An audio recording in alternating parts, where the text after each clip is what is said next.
Welcome to Board Gamers Anonymous, episode 119, the hotness of Board Game Geek.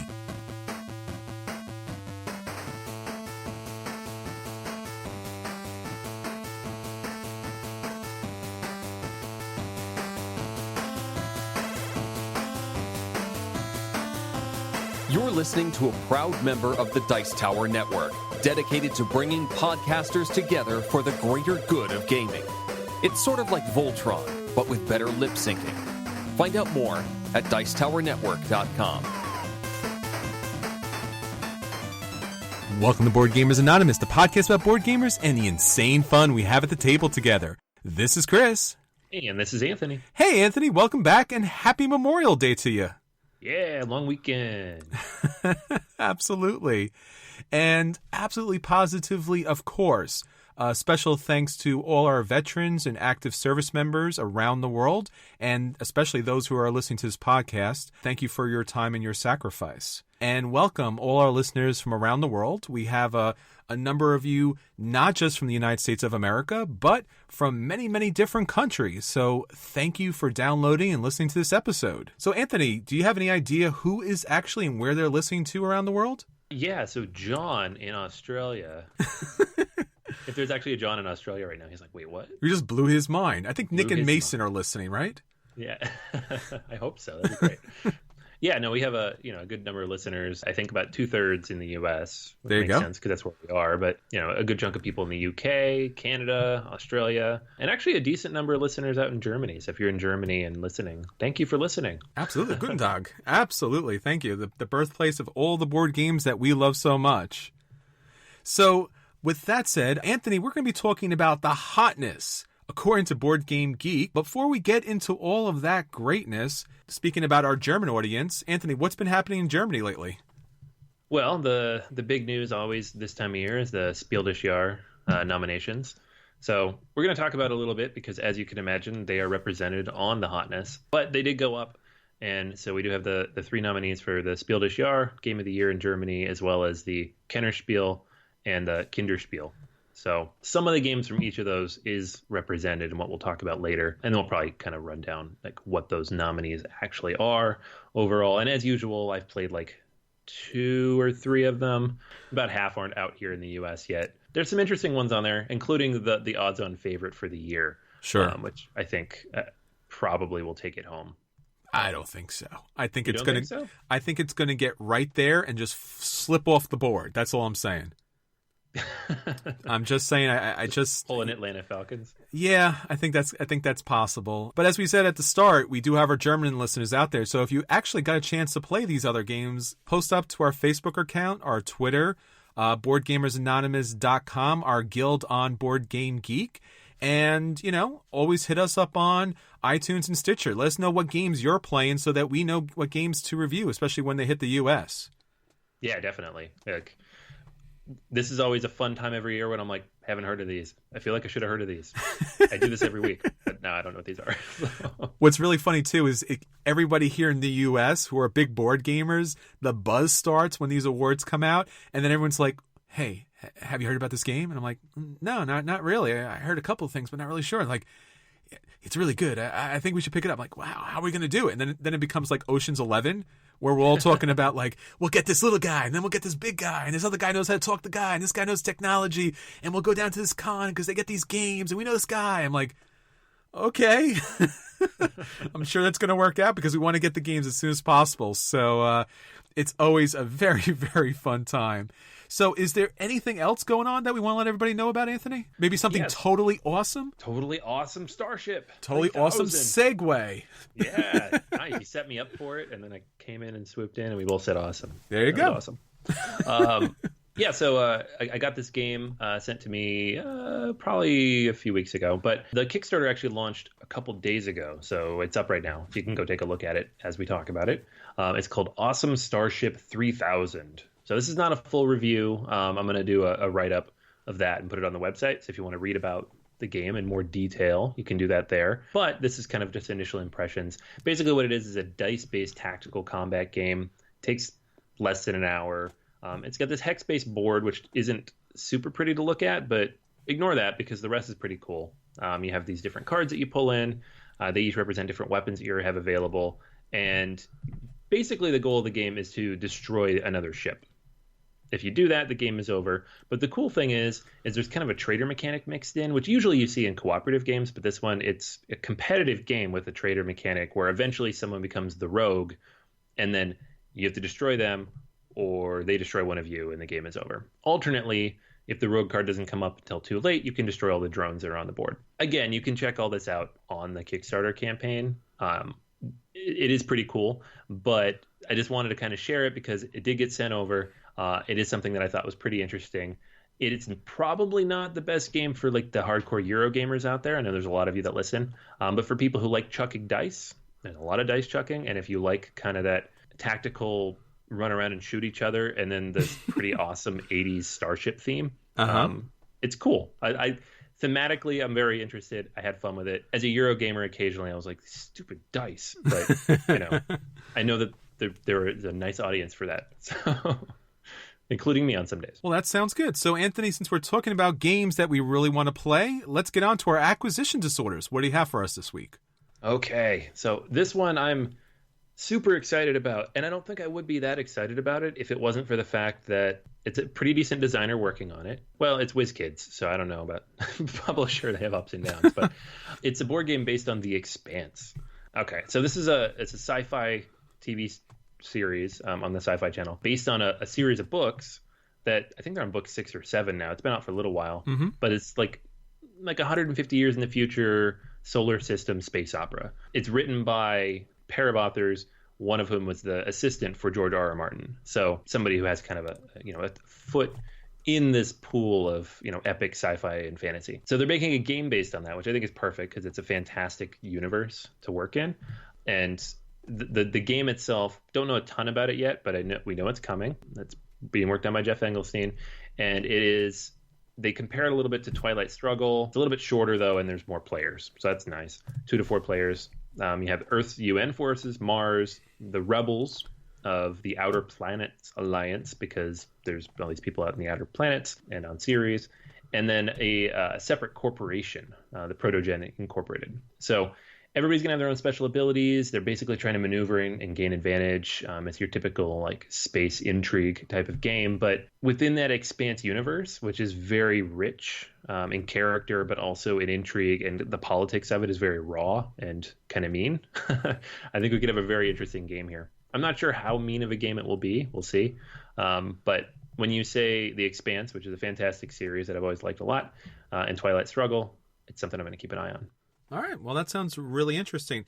Now, something I want to talk about that's a little bit on the opposite side is a game that's currently on Kickstarter. So by the time you listen to this, you should probably have, I would say, maybe 1 or 2 days left to pick this up.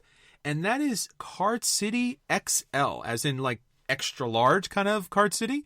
Now, you may have already owned Card City, or you may know the designer's other games, which include Town City, Clinic, Small City, and Tramways. Anthony, did you play any of these games? Only the one. I played Tramways not too long ago, actually, and I really, really enjoyed it a lot. Aesthetically, not much to look at, but as far as a game, it was fantastically complex, but just this crazy little puzzle. So, we all know it's my favorite type of game. So. Sure. Yeah, we're talking about the designer Alban Viard, and really hard, chunky kind of splatter games here, as far as really kind of super crunchy on the heavy end mechanics, and as you said, Anthony, not really kind of complex artwork here.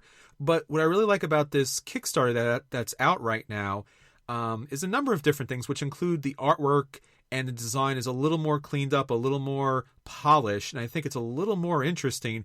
And the thing about his designs is that he always, or at least the way he talks about his designs, he always likes to return to them in order to upgrade them. So what we're seeing here is an upgrade from the original Card City, which I just recently picked up. And this Card City, what's going to be interesting about this kind of city building game is it's actually going to have, I believe, 240 different kind of combinations as far as how you put together different modules and what level of complexity you're looking for in this game.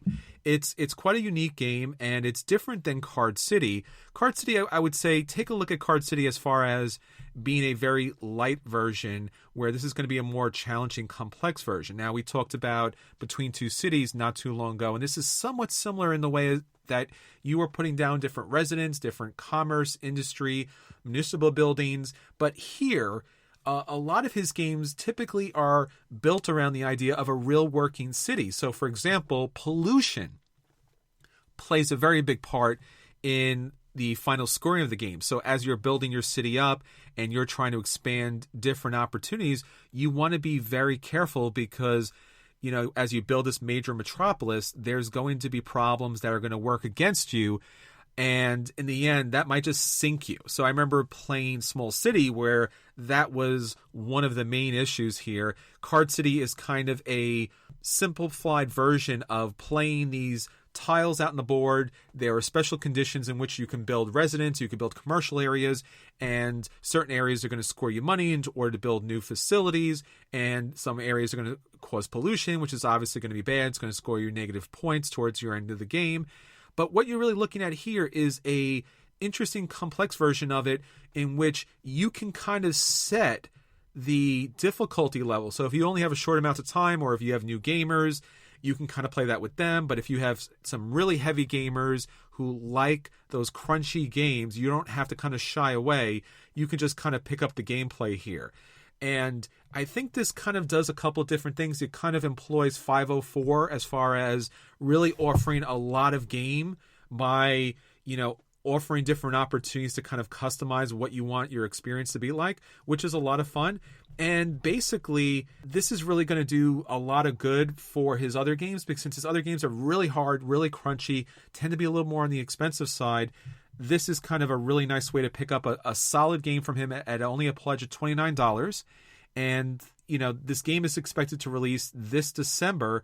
And as I said earlier, you're only going to have a couple days to check this out. So go on to Kickstarter and check out Card City XL. I might have to do that. I think you should, because I've already got my copy. So yeah, I really like Tramways. It's hard to get to the table, though, because it is not pretty to look at and super complex. So yeah, and I think this is one of the, and I think a lot of games need this, and I think we talked about this a little bit with First Class, where you have like heavier games like Russian railroads or German railroads, and First Class kind of brings people in. With Card City, you get to kind of, you know, like I said, like in a 5-4 way, you can play a simplified, a normal, or advanced game, and then you can choose what victory conditions. So you have 3 choices of complexity level, 5 choices of victory condition, and then 16 different choices of variance. So once again, it comes up to 240 different ways to play the game.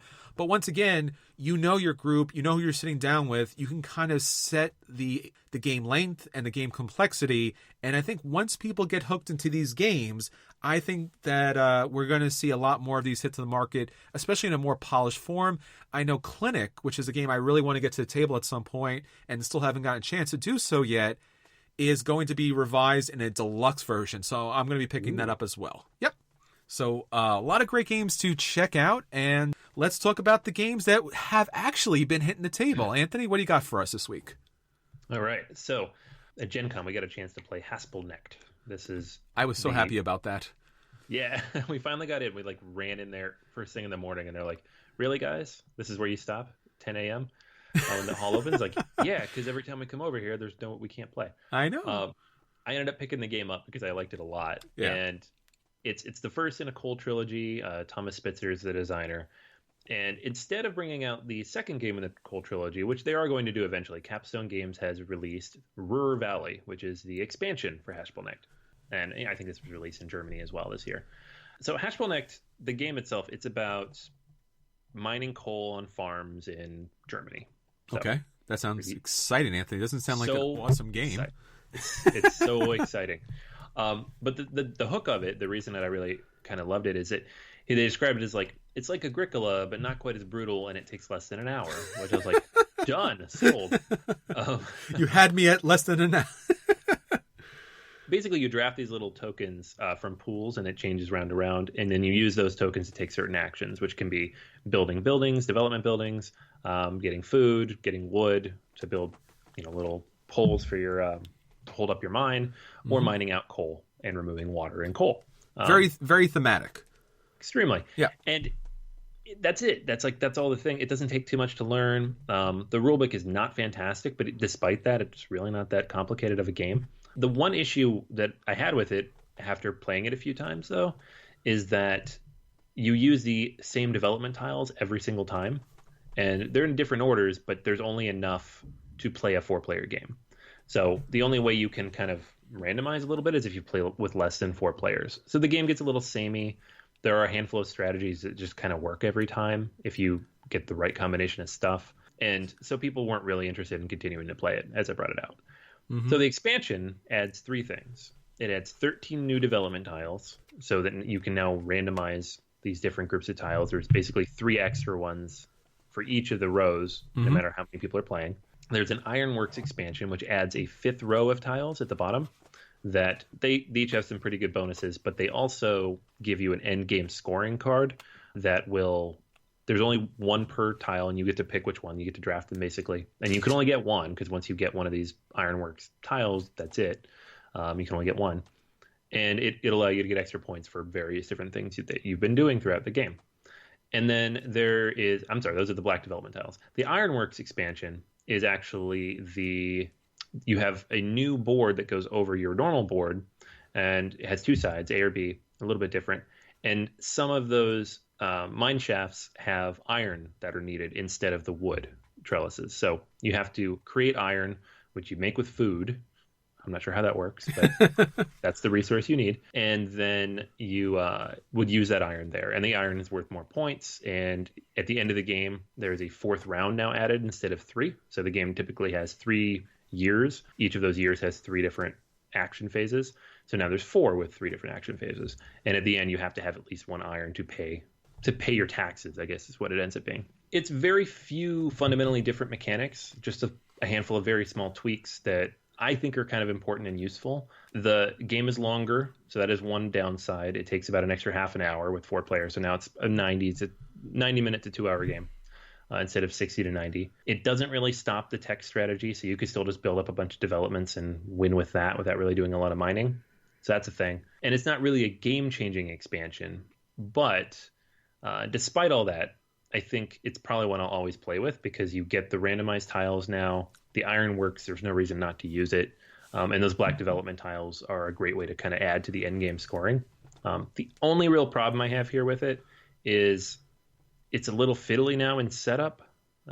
You have to pay attention to which tiles go in because it can be imbalanced if you put all of the expansion tiles in, for example, or have certain tiles next to other tiles.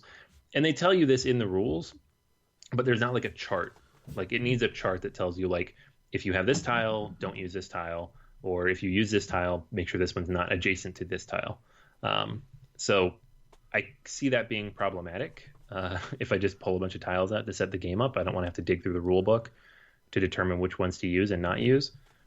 But there's not a ton of tiles, so it's a 5-minute thing at the beginning of the game. It's just one of those things that if I forget to do it, it's going to imbalance the game. But otherwise, I mean, I think it's a good expansion. It adds depth and variety to the game that was needed. Yes. And if you own the game, you should definitely get this. It's a must buy. If you have played the game and weren't super impressed or got a little bored with it, play it again with the expansion. I think it adds enough to make it worth playing again. So it's definitely a buy if you own the game. It's a play if you haven't played it before, or if you have played and were not super impressed.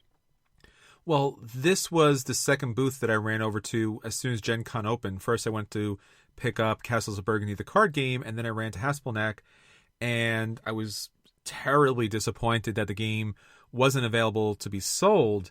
And you and I got to play through, and it was a lot of fun. Like you said, it was very short, and it was somewhat simplified.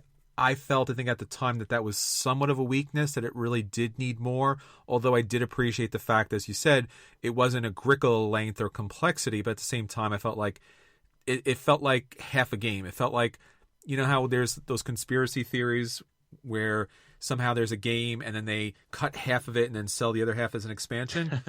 That's what I felt like went on here. And no offense, I didn't really enjoy the game.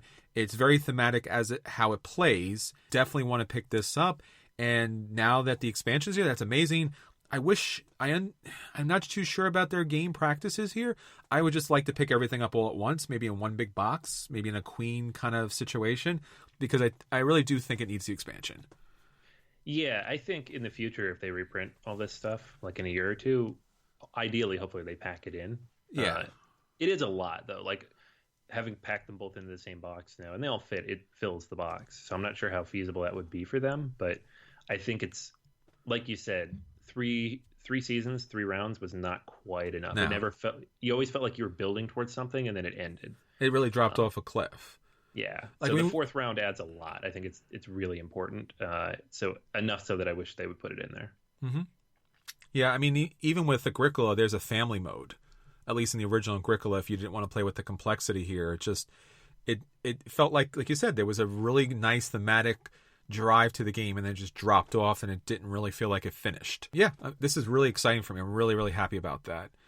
Now, that I was not looking forward to playing and was kind of dragged to a table to play is Railroad Revolution. Now, this is a game by Marco Cantata and Stefania Nicolini, and this game is honestly as boring as a train game looks. It's got this kind of bland yellow-brown map of the continental U.S. It's got a couple of tracks to it. It's a couple of spots where you can put your meeples, and some kind of not terrible but somewhat ordinary artwork showing off very rich white dudes in very fancy coats and top hats and everything kind of running the country. So I'm like, yeah, no, I think I'm going to pass on this. But I said this at the table. I don't know what happened that railroad became the theme for Euro games by far. I mean, I know obviously there's farming, but railroads, there's so many railroad games. Think of all the 18XX games.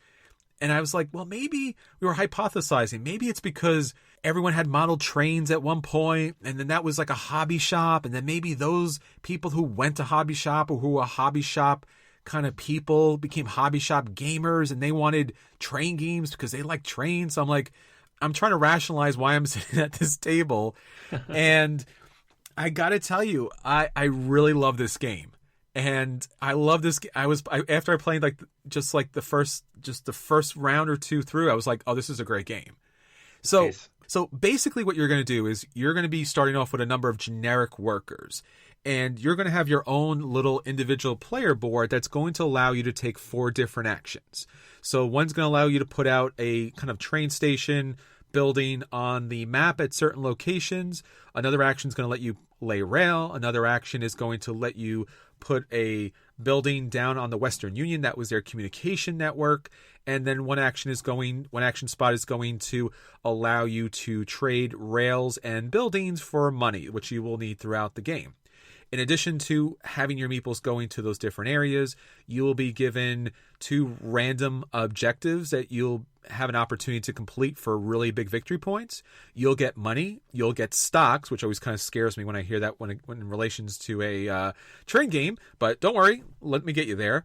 And at the start of the game, you are going to pick one of these kind of starting bonuses. Everyone's going to get one, and that's going to kind of get you started. And then you'll place your meeple on one of those 4 spots that I mentioned. And then as the game goes on, you're not just going to have these white generic meeples. You're going to be able to use the special abilities on your board or special spots on the board to get, in addition, 4 different colored workers that when you place those meeples on the spot, it will allow you to take a secondary action that's going to be a lot of fun. So, for example, you might be able to take the orange engineer, and the engineer will allow you to be able to place your worker on the board so you can kind of, let's say, for example, drop a house but not pay for the cost, or drop rails but pay less, or do a number of different things. The orange meeple is a very cool meeple, and there's a number of different things you could do. So you have an orange, purple, teal, and gray meeple besides the white meeple. So depending what color meeple you drop in that area, it's going to allow you to do a certain secondary ability that's going to help you throughout the game. So why are you doing all this kind of fun stuff? Well, you are obviously trying to meet the objective goals that are typically going to be talking about meeting certain conditions, like having a certain number of houses in a certain areas, or laying down a certain number of tracks to certain areas, or be able to kind of raise things to a certain point in the game. And in addition to all those objectives, there are 3 tracks. So there's a Western Union track, there's a building house track on the map, and there is the 3 West Coast cities that are kind of the 5-point cities, and there are multipliers for those 3 tracks. So depending on where you are on those multiplier tracks and depending on what you've been able to accomplish, that's going to be the massive amount of points that you're going to receive in the game. Now, there's also points, as I said earlier, from the objectives. There's also points by placing houses next to each other on the Western Union Rail, kind of like a la Great Western Trail, where on the top you need to have both next to each other in order to score the victory points in the middle. But this game has so many different action points and so many different opportunities that it really allows you to kind of play the game your way. You're also going to be able to take special actions, trade in stocks. You're going to be able to make money throughout this game. It has a lot of variety that is deceptive because it looks like a very bland game, but it's actually a lot of fun.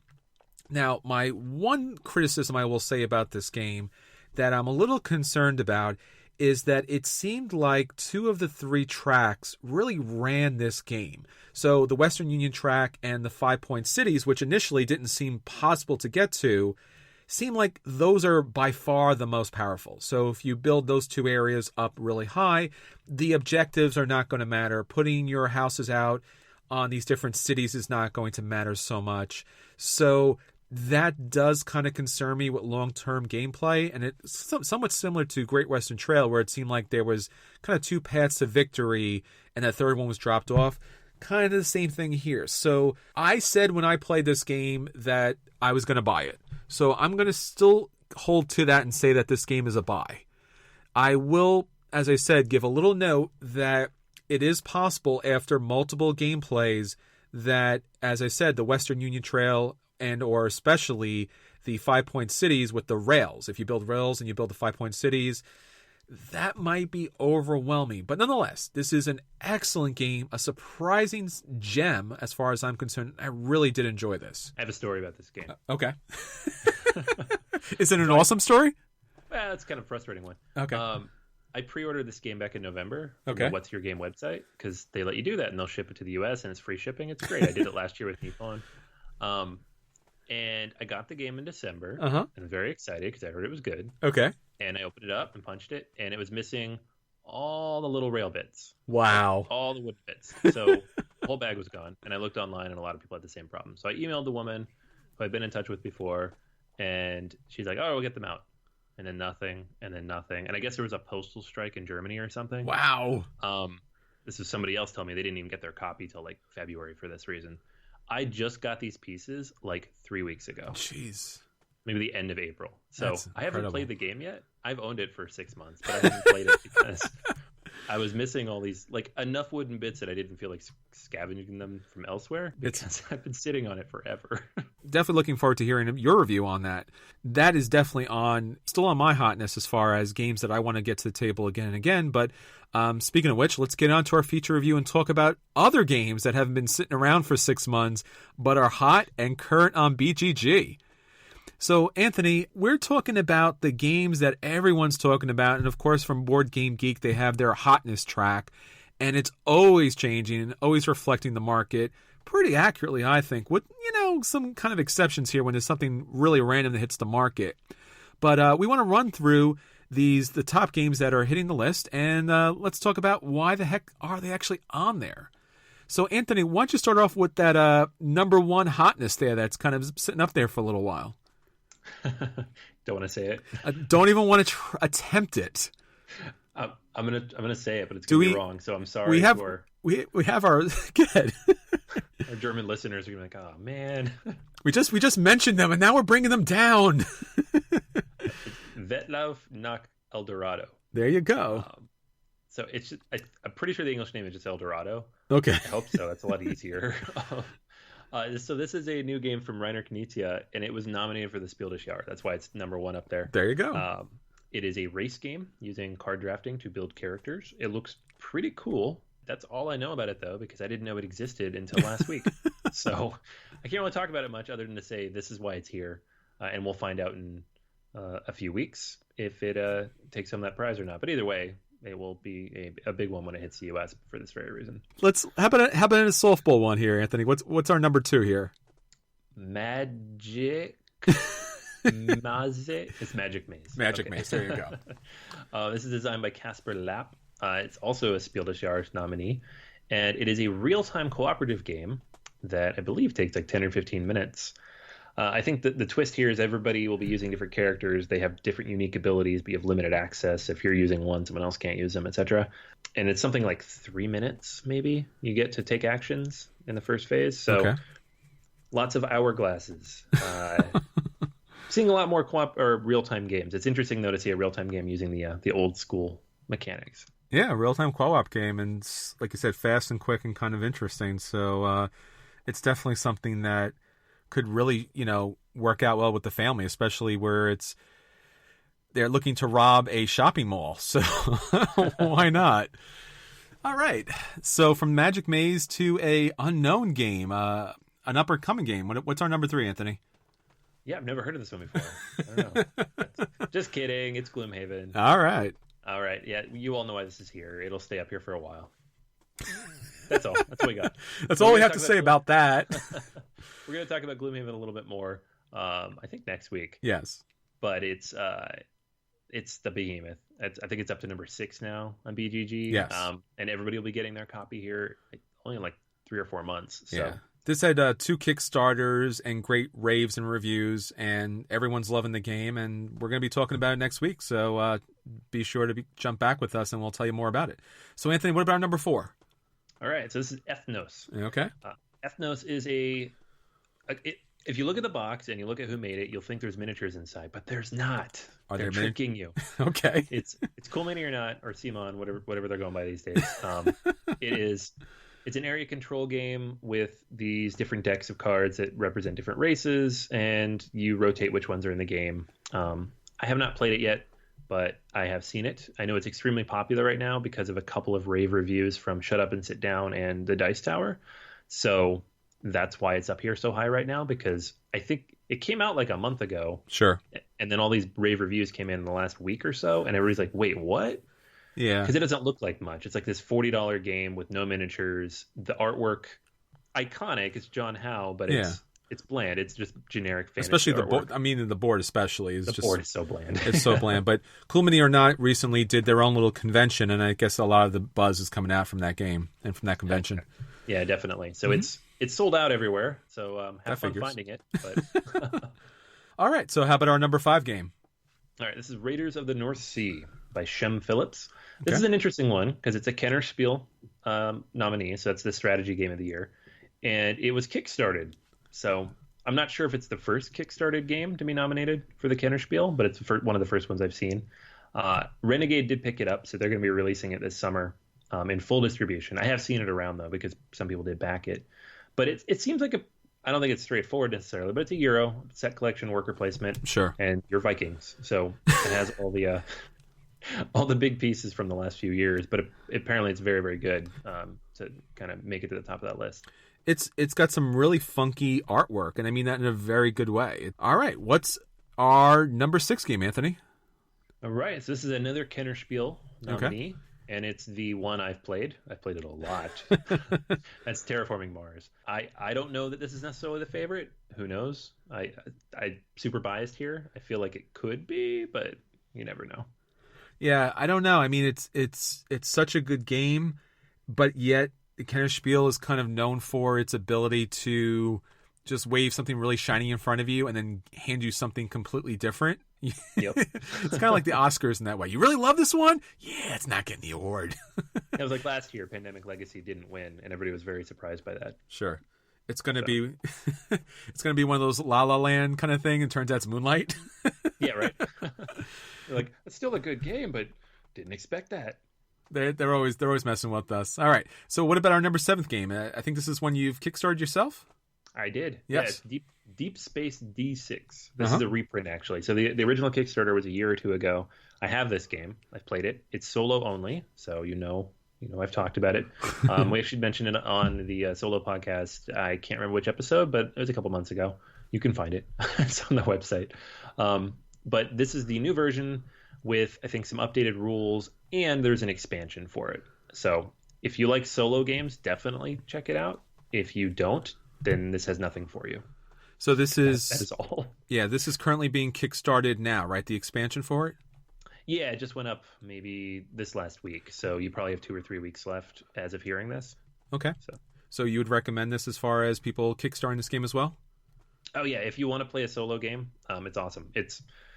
You're rolling a lot of dice. You assign the dice to different places on different starships.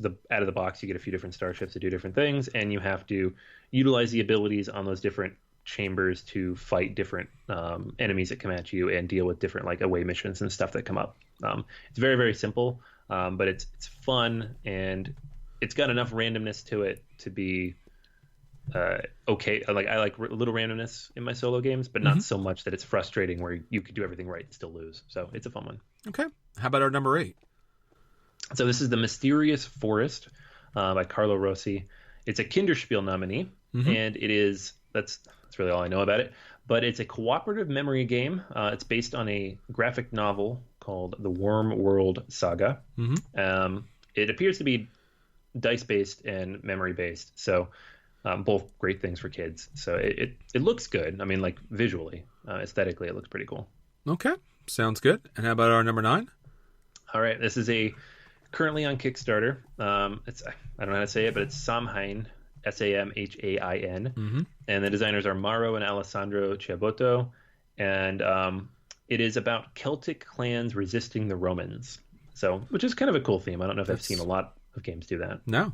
About an hour. It's pretty low cost. I think it's around $15, $20, and it has kind of that tiny epic-ish look to it. Sure. So all the tiny little modular cards that you put out. So it seems interesting. Okay, sounds good. And what about our number 10 game? Number 10 is Halloween. This is the new Quined game. It's by Angelo De Maio, also on Kickstarter now. And it is, as you can imagine, it's about Halloween. So you play a demon lord, you control ghosts on the board. You get these great little ghost miniatures. You can check out the Kickstarter. It looks pretty cool. And basically you're summoning ghosts, moving them around to fight other people and come out on top as the king demon lord or something. So if you like that kind of stuff, like demon lords and Halloween theme, it seems like it's right up your alley. Okay. All right, Anthony, what's our number 11 hit? All right, number 11 is the third Spiel des Jahres nominee. It's King Domino. So this is the one that people are saying is the favorite to win. That does not mean it's going to win. But last year the favorite won, so we'll see. King Domino is a very quick, simple, easy domino game. Basically, it's you drafting different dominoes and placing them in your little tableau and trying to score points that way. I play it with my son. He's 5. He loves it. So it's definitely a perfect Spiel des Jahres nominee. We'll see if it pulls it off. Yeah, I played with Howard. He's not 5, so. But we enjoyed it. It's the pieces are really well done. It's nicely produced. So not surprised that it's up there, but maybe they'll take it away. All right, Anthony, what's our next one? Role Player. So Role Player is a game about rolling a character in an RPG. Yep. That is it. You don't do the RPG part. You just roll the character. Lots of dice. It's very popular with solo gamers right now. I haven't had a chance to play it yet, but Jason reviewed it like maybe a month ago on the podcast. And I think he actually just interviewed the designer of it because they have a Kickstarter right now. Yes. For the expansion. reprint plus expansion. Yes. So you can check that out next week. Well, this week. I think we're posting it this week. All right, Anthony, what do you have for our number 13 game? Another unknown. Yeah, who's heard of this one? Just kidding. It's Scythe. Yay! I'm not aware of any new news here. I know there's an expansion that they've been talking about for the last couple months, but it's Scythe, so it's up here. Yeah, the Zeppelins are definitely going to bring something new into the game, so having those airships is kind of like adding a really new dimension to the game, so I'm really looking forward to that. All right, Anthony, our number 14? Outlive. So this is a Kickstarter campaign that by Gregory Oliver. It's a survival game, worker placement, post-apocalyptic, kind of the trifecta of Kickstarter winner. Don't know a whole lot about it, but obviously a lot of people are getting it in the mail right now, so they're talking about it. Great. And finally, our number 15 game, Anthony. Arkham Horror, the card game. This is just another one of those ones that's just going to live up here for a long time. Like all those LCGs, like this one has new packs every month, so people are going to be talking about it, and probably we'll be talking about this one every month when we mention these. Okay, so that's everything on the Hotness according to Board Game Geek. Anthony, we've been having some hotness on our own Facebook page. What's going to actually make it to the top of our question of the week? All right, so thanks guys again for answering the question of the day. I post that every weekday on Facebook and Twitter. This one we asked, what is the ideal game length for your group? Ooh. So had a lot of good answers here. Most people kind of ended up in the same range. Kevin said filler games should be 20 to 30 minutes. Mm-hmm. Full games should be 2 hours plus or minus 30, which I thought was pretty good. That's good. I like that. It's a nice range. Eric said 90 minutes flat usually works. Sure. It'll take us 3 hours, but we usually just get one game in a night either way. That was a common theme. A lot of people mentioned the actual time versus the box time, which I think is important to mention. Andrea said typically play with a group of 4 for about 2 to 4 hours in total. And then Jim said 90 minutes seems to be the sweet spot. So, and I agree with that. 90 minutes for me is pretty much ideal. If it's like the full day, I want something longer. But at the end of the day, if we're playing at like 6 or 7 o'clock, hour and a half, 2 hours is good. Yeah, I think it's that general movie length that somehow they've done endless amounts of marketing where how long can you sit still and pay attention?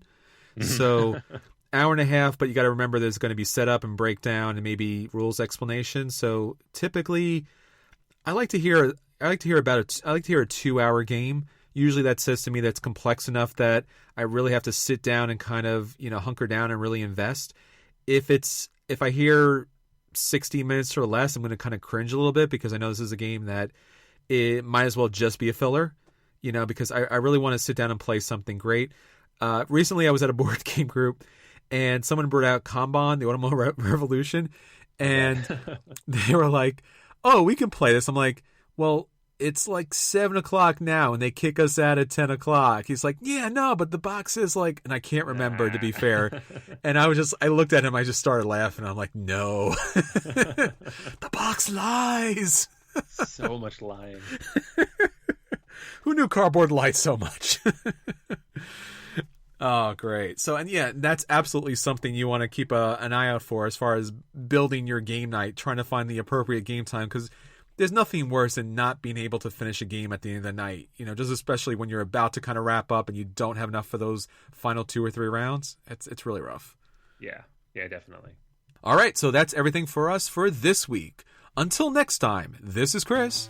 And this is Anthony. And we'll save you a totally awesome seat at our table.